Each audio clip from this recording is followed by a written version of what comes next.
Hello and welcome everyone. I'm your science teacher Himrata Chandolia, class 8. Today we are going to start a new chapter of our science, that is chapter number 15. The name of chapter is Some Natural Phenomena. In today's video we are going to discuss about lightning and types of charges. Class 8 इन सब चीज़ों को discuss करने से पहले make sure that you all know about natural phenomena. Natural phenomena means which occurred naturally. Clear? And there is no control of human being over them. Clear? अभी natural phenomena क्या है?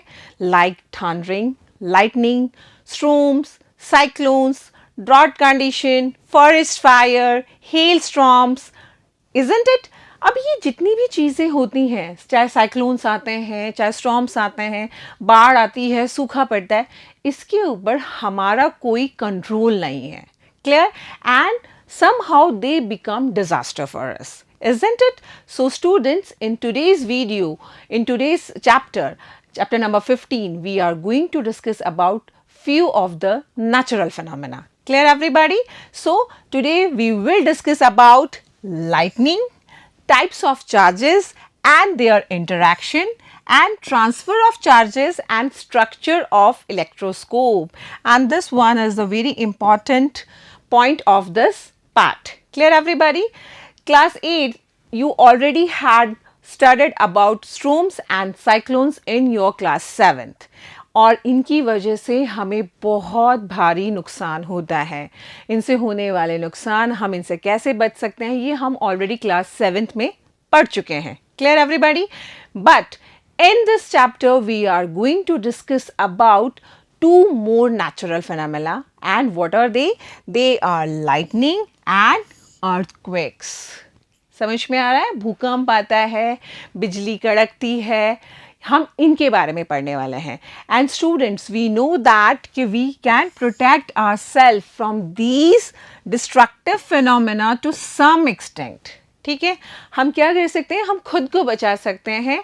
We have to leave our property, our other assets there. Clear? और आप लोगों ने class 7th में ये भी पढ़ा है कि उस एरिया के जो भी पर्टिकुलर, जो भी स्ट्रॉम या साइक्लोन प्रोन एरियाज़ होते हैं, वहाँ का जो डिपार्टमेंट होता है, मौसम विभाग होता है, मेट्रोलॉजिकल डिपार्टमेंट होता है, वो बार बार वार्निंग्स देता रहता है कि आज बहुत तेज़ आंधी तूफान आने वाले हैं, मछुआरे समुद्र में ना जाएं. हम ऐसी बहुत सारी न्यूज़ सुनते हैं and we have to focus on them. Clear everybody? So हम कुछ एक्सटेंट तक अपने आप को इन जो भी डिस्ट्रक्टिव नेचुरल फिनोमेना है इनसे बचा सकते हैं. So students, let's begin with lightning. अब व्हाट इज लाइटनिंग? अगर मैं आपसे सिंपल लैंग्वेज में पूछूं तो मैम, वो बिजली चमकती है ना, बारिश होने से पहले कई बार मौसम बिगड़ जाता है, तो that is lightning. Exactly, this is also the lightning. आप लोगों ने कभी जब बहुत तेज़ आंधी चलती है या बहुत तेज़ हवाएं चलती हैं, तो जो हमारे इलेक्ट्रिक पोल्स हैं, उनकी जो वायर्स हैं, उनको कभी भिड़ते हुए देखा है? जब वो एक दूसरे से टकराते हैं तो there is a spark, isn't it? Have a look here in this picture कि ये जब वायर्स आपस में एक दूसरे के साथ भिड़ते हैं तो एक लाइट प्रोड्यूस होती है. Clear everybody? और सेम चीज़ आपने कभी देखा होगा कि आपके घर में जो थ्री प्लग होता है, जैसे मान लीजिए आपके आरओ वाला है या फ्रिज वाला जो पॉइंट, पावर पॉइंट है, जब आप उसमें वो प्लग को इंसर्ट करते हैं और वो प्रॉपरली इंसर्ट नहीं होता है, तब भी वहाँ से एक स्पार्क प्रोड्यूस होता है. So what is that? Basically it is a lightning. हम इसको लाइटनिंग की कैटेगरी में इंक्लूड कर सकते हैं. So we can say that on an electric pole when wires become loose. This phenomena is quite common when wind is blowing and shaking the wires. Clear everybody? When a plug is loose in its socket, clear? The lightning is also an electric spark, but on a huge scale. समझ में आ गया? In ancient times, people did not understand the cause of these sparks. Yes, मुझे आज भी याद है जब हम छोटे थे तो हम ये सोचते थे, जब भी बिजली चमकती थी तो हमें ये लगता था कि भगवान हमारी फ़ोटो ले रहे हैं। और पुराने ज़माने में ये भी माना जाता था कि शायद भगवान हमसे नाराज़ हो गए हैं और वो अपना गुस्सा ज़ाहिर कर रहे हैं इस लाइटनिंग के through. So there are so many stories behind it. Clear everybody? Lightning is caused by the accumulation of charges in the clouds. This is very important, and in the later part of this chapter we will discuss about it. Clear everybody? Okay. So we have to take precautions to protect ourselves from the deadly sparks. और जैसे हमने storms और cyclone से बचने के लिए हम बहुत सारे प्रिकॉशंस लेते हैं, सेफ्टी मेजर्स अडॉप्ट करते हैं, वैसे ही हमें लाइटनिंग से बचने के लिए भी बहुत सारे सेफ्टी मेजर्स अडॉप्ट करने पड़ते हैं. Students, let's discuss about the history of the lightning, how we observe the lightning and who observed them very first. So students, the ancient Greeks knew as early as 600 BC that when amber was rubbed with fur, it attracted light objects such as hair. अब ये amber क्या होता है? Amber is just like a resin. When we rub that amber solid substance with fur, it gets charged and it attract the light objects like here. Clear everybody? Students, in winters you might have seen, you might have observed that कि जब भी हम हमारे woolen clothes निकालते हैं, then you feel that कि आपके बाल भी उसके साथ चिपकते हुए निकलते हैं. इसका मतलब हमारे बाल खड़े रहते हैं.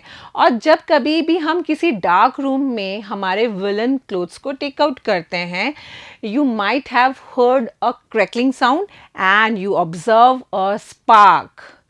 कई बार नजर आता है वो spark. Clear everybody? So you might have seen that when you take off woolen or polyester clothes, your hair stands on end. If you take off these clothes in the dark, you even see a spark and hear crackling sound. Yes, वो चचड़ चचड़ वाली आवाज़ आती है. और कई बार जब हम हमारी इन वुलन क्लोथ्स को निकालते हैं, यू विल फील दैट कि there is a attraction between the both the clothes. आपका वो वुलन वाला और जो उसके नीचे आपने एक और जो भी आपने पहन रखा है. If it is a polyester cloth, you might have just observe that कि देयर इज़ अट्रैक्शन. वो दोनों एक दूसरे को अट्रैक्ट करते हैं. Clear everybody? Students, in 1752, Benjamin Franklin, an American scientist, showed that lightning and the spark from your clothes are essentially same phenomena. समझ में आया? उन्होंने ये बताया कि जब हम कपड़े निकालते हैं उस टाइम जो स्पार्क होता है और जो लाइट चमकती है, जो बिजली चमकती है, they are lump sum the same phenomena. And he had done a kite experiment, जो हम हमारे आने वाले जो भी फर्दर क्लासेस होंगे उनमें पढ़ेंगे. Clear? Students, to understand about the lightning, to understand more about the charges, let us perform some activities. Okay, अब हम इससे क्या समझेंगे? We will understand the nature of the charges. Clear everybody? We shall also see how they are related to the lightning in the sky. हमने पहले ही पढ़ लिया कि लाइटनिंग क्या है exactly. It is the accumulation of the charges. Clear everybody? So by doing these activities, we will understand the nature of the charges and how we can correlate it with the lightning which is happen in the sky. Clear? So students, मैंने तो अपने बचपन में ये वाली activity बहुत बार करी है और आप लोगों ने भी करी होगी. हम क्या करते हैं कि एक सिंपल अपना जो प्लास्टिक रूलर है उसको लेते हैं और कुछ रफ पेपर की हमने छोटे छोटे पीसेस कर लिए. हम क्या करते हैं, when we rub that scale, that ruler with our hairs and we come in contact with the piece of the papers, then you observe that कि these papers get attracted to that plastic ruler or that plastic comb. घर में भी आपने कई बार देखा होगा, सर्दियों के टाइम में हम इन चीज़ों को बहुत ज़्यादा ऑब्जर्व करते हैं कि जब भी हम बाल बनाते हैं, I am just talking about the long hairs. Clear? Okay, then you will feel that कि there is attraction between your hair and your comb sometimes, isn't it? Clear? So this is simple what? It is the simple rubbing. That means here the charge are produced. Clear everybody? So let's understand about the charging by rubbing, जिसको हम simple friction भी कह सकते हैं. Clear? जब कभी हमें ज़्यादा सर्दी लगती है, we rub our both the palms. That means there's a friction and it produces the heat. Clear everybody? We already had discussed about this friction in class 7. Okay. So what we have to do? We have to do an activity to understand in a better way. Okay. Collect the objects and the material which are listed in a table. We are having a table here. Okay. So we have to collect these all objects. Okay. Try to charge each by rubbing with the material mentioned in the table and record your findings, whatever you find out. You can add more items in the table. Okay, so have a look on the table. It is very easy और हम हमारे day to day life में इन को experience करते हैं. Clear? So here the objects rubbed, जिनको हम rub करेंगे, and here the materials used for rubbing, जिनके ऊपर हम इन्हें रब करने वाले हैं. ओके, अब यहां पर आपको ये फिल करना है, attracts, does not attract. Clear? अब किसको? पीस ऑफ पेपर को. We are having a condition here कि that they attract the piece of paper और नॉट. अब आपको अगली टेबल में ये फिल करना है कि दैट दे आर चार्ज्ड और not charged. Clear everybody? Okay, so have a look on the first one. We are having refill. हमारे पेन में जो रिफिल होती है ना, जिससे हम लिखते हैं बॉल पेन में, अगर वो खाली हो जाती है, we always use the used refill. Okay, we rubbed it with polythene और the woollen cloth.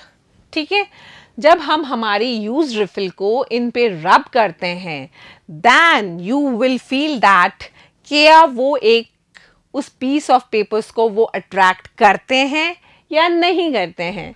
So here I am giving the answer, they will attract. Clear? That means they are charged. Clear everybody? Okay. So in the same manner, you have to do the activities and you have to find out your observation and you have to fill them. Okay. Let's do the another one, balloon. ठीक है, सब बच्चों ने birthday parties में गुब्बारे फैलाए हैं. Okay, you have to rub it with polythene or the woolen cloth or the dry hairs. Clear?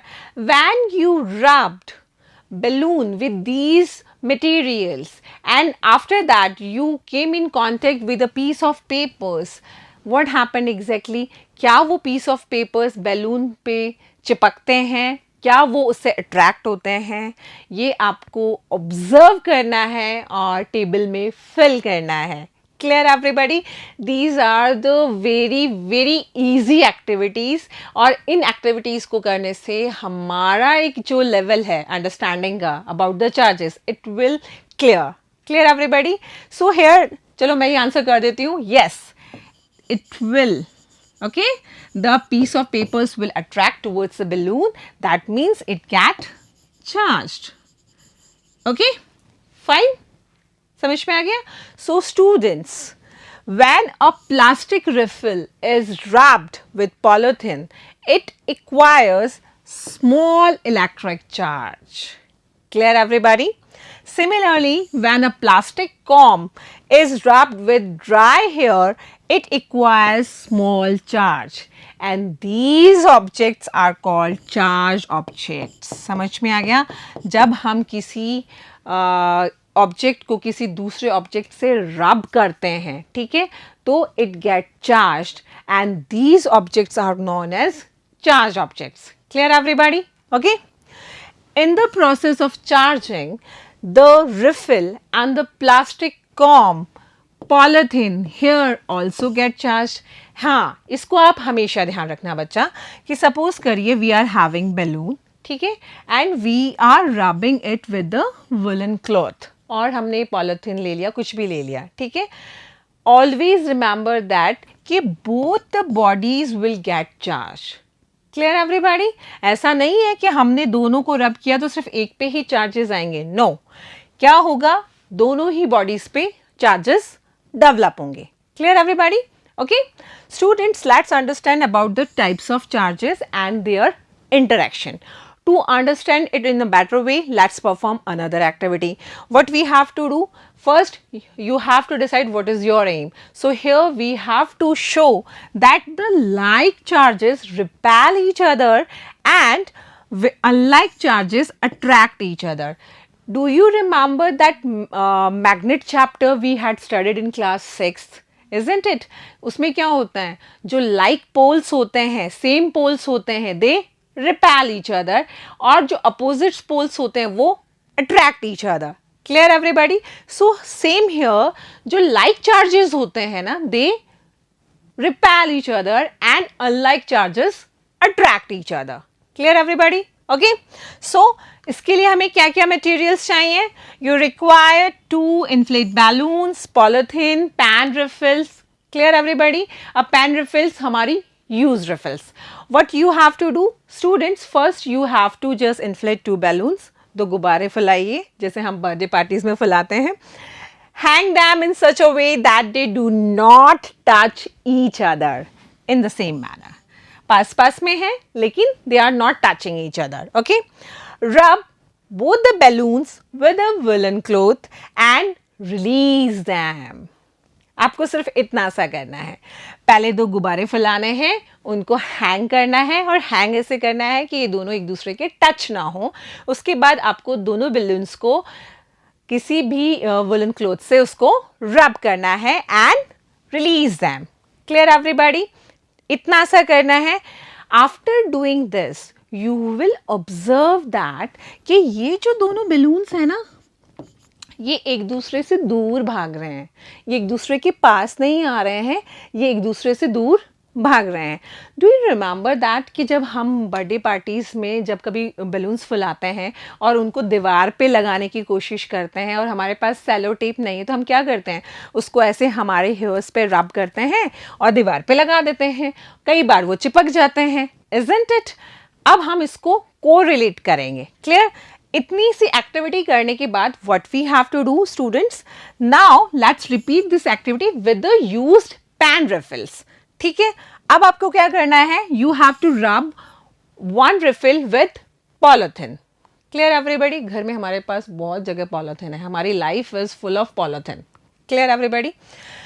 Place it carefully in a glass tumbler using the tumbler as a stand. ठीक है, हम एक glass tumbler ले लेंगे, कांच का glass ले लेंगे, उसके अंदर हमने उस रिफिल को रख देना है. रब the other refill also with the polythene. अब आपको क्या करना है, हमने 2 रिफिल ली है, एक को रब करके हमने ग्लास टम्बलर में रख दिया, दूसरी रिफिल को भी रब करना है. ठीक है, सेम प्रोसेस हमने करना है. अब हम क्या करेंगे, we will bring that another refill, clear, with the in contact with the previous one. Bring it close to the charged refill. Be careful, do not touch the charged end with your hand. ये हमेशा ध्यान रखना है. Suppose करिए आपने यहाँ से charge किया है, आपने यहाँ से किया, ये सपोज करो I am having polythene, I rubbed it and what you have to do, you have to put it like this. आपको इसको यहाँ से जहाँ से चार्ज किया वहाँ से टच नहीं करना है. स्टूडेंट्स, जब आप पहली वाली चार्ज रिफिल के पास दूसरी वाली चार्ज रिफिल लाते हैं, then what will you observe? There is an interaction between the like charges. Student, let's do another activity, and what we have to do in this activity, rub a refill and place it gently in a glass tumbler as before. Clear everyone?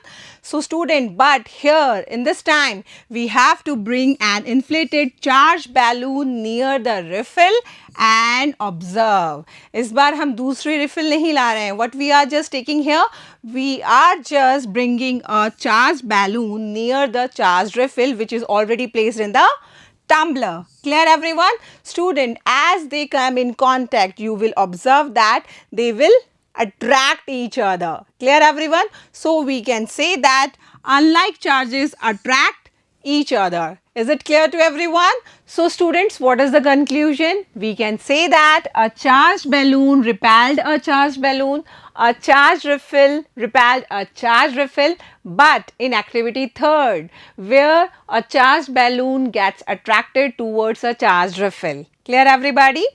A charged riffle repelled a charged riffle, but a charged balloon attracted a charged riffle. Clear, everybody?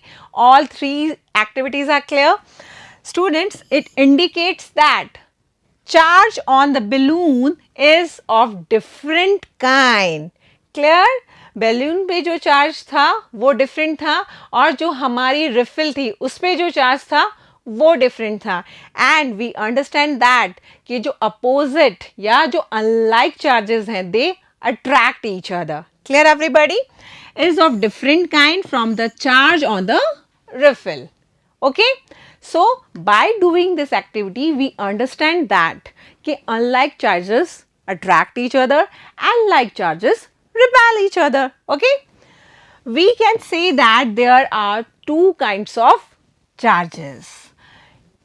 Can we also say that charges of the same kind repel each other while charges of different kind attract each other?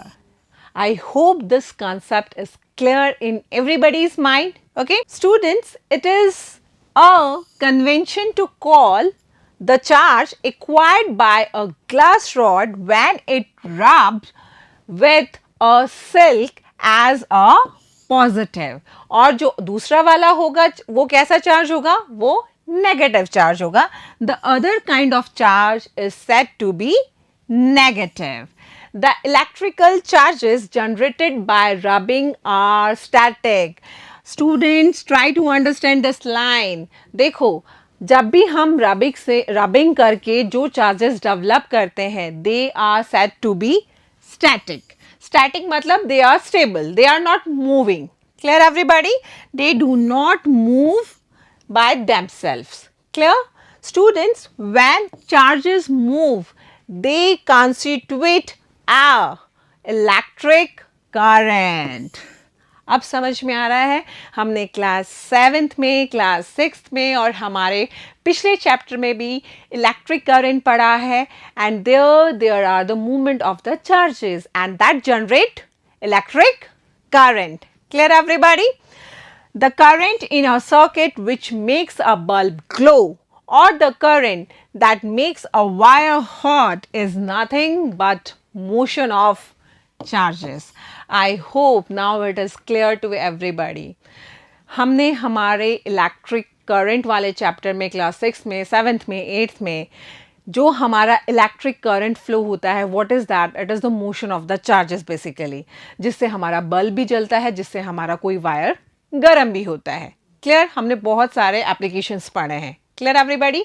Students, अब हम समझते हैं transfer of charge कि charges का transfer कैसे होता है, how they transfer from one body to another. Clear? And for understanding it, again we have to do an activity. What we have to do? We have to try to make a simple electroscope. And what are the materials we required?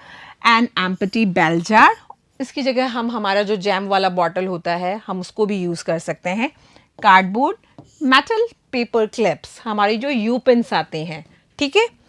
2 strips of aluminium foil which is of about 4 centimeter into 1 centimeter each. ठीक है. हमें use refill लेनी है, वूल और silk और the glass rod. अब it's very easy exercise, it's very easy activity. Clear? और जब हम ये एक्टिविटी करेंगे बच्चा, the concept is very clear in our mind. Okay, take an empty jam bottle, take a piece of cardboard, slightly it should be bigger in size than the mouth of the bottle. Pierce a hole in it so that the metal paper clip can be inserted. देखो, simple सी हमारी you pin ऐसी होती है, हमें इसे open कर देना है. ये हमने इसके ऊपर कार्डबोर्ड रख दिया है, इस कार्डबोर्ड के अंदर एक छेद कर देना है जिससे ये पिन, खुली हुई पिन हमारी अंदर जा सके. क्लियर? सिंपल सी चीज़ है. Now what you have to do? To cut 2 strips of aluminium foil and hang them on the paper clip as shown. आपने 2 aluminium foil की strips काटी और उनको ऐसे hang कर दिया. Clear everybody? Is it clear? समझ में आ गया? चार्ज और रिफिल. अब रिफिल को हम चार्ज कैसे कर सकते हैं? वी कैन रब दैट रिफिल ऑन वुलन और द सिल्क क्लॉथ.